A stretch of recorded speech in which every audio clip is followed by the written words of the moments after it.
सुखदेव जी ने कहा, परीक्षित तुमने बहुत सुंदर प्रश्न पूछा है। एक कथा मैं सुनाता हूं, तुम ध्यान से सुनो। यही प्रश्न तुम्हारे दादा युधिष्ठिर जी ने भी पूछा था भगवान से। जिस समय राजसूय यज्ञ हुआ, युधिष्ठिर जी महाराज भगवान ने कृष्ण को प्रथम पूज्य घोषित कर दिया, लेकिन शिशुपाल आ गया और गाली देने लगा भगवान को। देते देते भगवान ने कहा, शिशुपाल देखो हम गाली माफ कर देंगे, 100 से ऊपर गाली माफ नहीं करेंगे तुम्हारे। लेकिन भैया शिशुपाल कहाँ मानने वाला? क्यों भैया? वो तो क्रोध बैठा था भैया, बारात लेकर के गया था और श्रीमती जी को लेके भाग गया बेचारा, उसी डोली में बैठ के आया था। कितना क्रोध में होगा? वो तो बोलते चला जा रहा था। जैसे ही 99 हुई, भगवान ने कहा, देख शिशुपाल 99 हो गई, अब तो मान जा। नहीं माना। 100 पूरी भगवान ने चक्र सुदर्शन को आदेश दिया, धड़ से सिर अलग कर दिया और जो उसकी ज्योति निकली भगवान के चरणों में विलीन हो गई। तो युधिष्ठिर जी ने कहा, प्रभु ये तो आपको गाली दे रहा था, फिर इसके आपके चरणों में इसको जगह क्यों मिली? तो भगवान ने कहा, ये यथा मां प्रपद्यन्ते तांस्तदेव भजामि हम। युधिष्ठिर जी भैया, जो मुझे जिस तरीके से भजता है मैं उसको उसी तरीके से मिलता हूँ।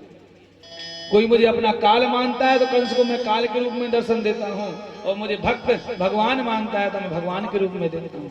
कोई मुझे अपना बेटा मानता है तो मैं गोपाल के स्वरूप में दर्शन देता हूँ। जो मुझसे जैसा रिश्ता बना लेता है मैं वही उसको बन जाता हूँ।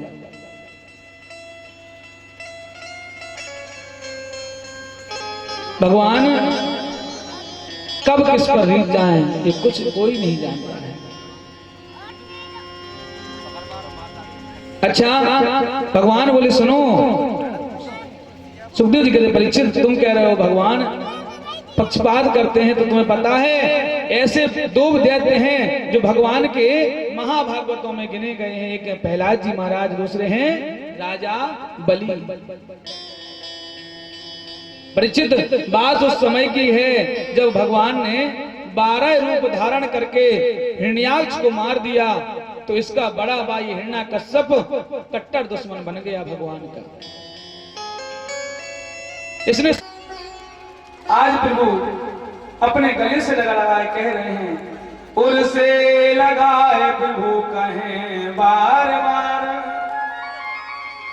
करुणा स्वरूप दिखे करुणा दिखाने में। भगवान आज अपनी करुणा दिखा रहे हैं, रो रहे हैं भगवान और कह रहे हैं, मंजुल मुखार बिंद चूम चूम कहे प्रभु, क्षमा करो पुत्र भई देर मोहे आने में।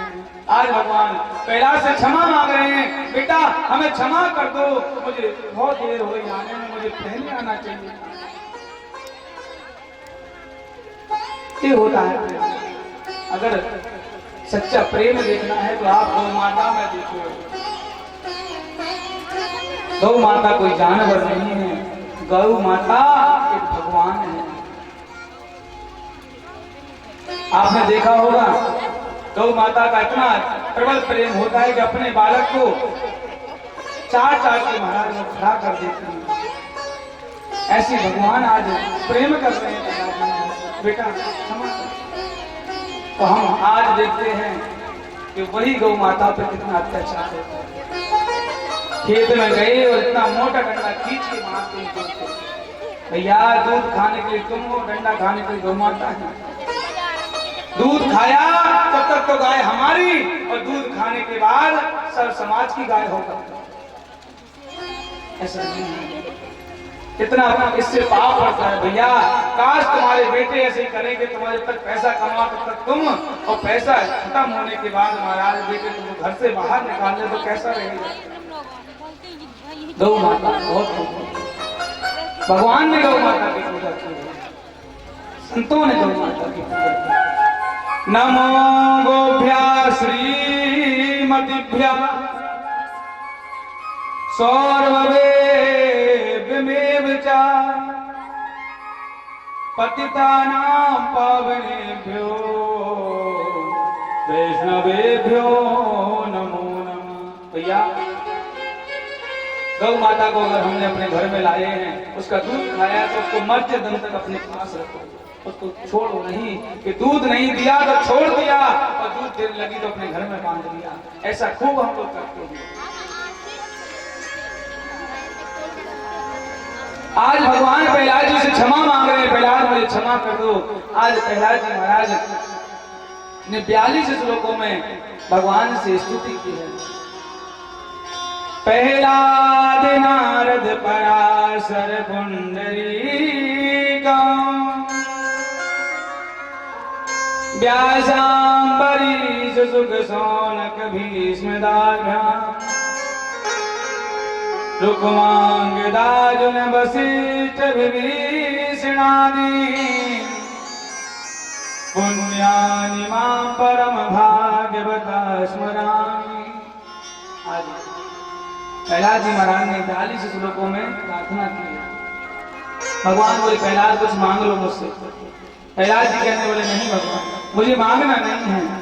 बोले प्रहलाद क्यों नहीं मांगना है? बोले बस यही आप मांगने की कह देते हो तो महाराज दे तो देते हो लेकिन भक्ति छुड़ा लेते हो। बोले मांगना नहीं मुझे। तो भगवान कह रहे प्रहलाद मेरी इच्छा है कुछ मांग लो। प्रहलाद जी बोले नहीं, मांगने का लोभ दे छुड़ाते हो परम धाम, प्रभु अपने भक्तों को भक्ति वर दीजिए। प्रभु अगर देना है तो आप भक्ति का मुझे वर दो और मुझे कुछ नहीं चाहिए। मांगने की कामना नाथ मेरे मन ना आए कभी, करुणा करके नाथ मुझे यही वर दीजिए। देना है तो प्रभु एक वर देना कि मुझे कभी मांगने की इच्छा ना प्रकट हो, मैं कभी मांगने के लिए आपके सामने ना आऊं। ये है। और हम लोग क्या करते हैं, भगवान के सामने लंबी लिस्ट रख देते हैं।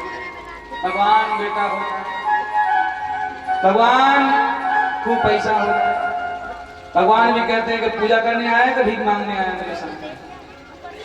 क्या भगवान कौन है बताओ? हमारे पिता है कि नहीं है? जैसे हमारे पिता को बच्चों का सब पता होता है तो भगवान परम पिता परमात्मा है, वो भी जानते हैं कि मेरे बेटे के लिए क्या उचित है क्या अनुचित है, वो अपने आप देंगे। आप तो सिर्फ अपना काम करो, क्यों मांगते हो? अगर हम लोग मंदिर में जाकर के अब भी मांगते हैं तो हम लोगों ने भागवत नहीं सुनी, हम लोगों ने कथा नहीं सुनी। ये तो वही वाली बात हुई कि एक गांव में एक संत जी दृष्टांत सुना रहे थे। एक गांव में कभी भागवत नहीं हुई थी। अब पूरे गांव में भागवत का नाम ही नहीं सुना था किसी ने। एक पंडित जी क्या हुआ कि बनारस पढ़ने गए और बनारस से भागवत पढ़ के तैयार हुई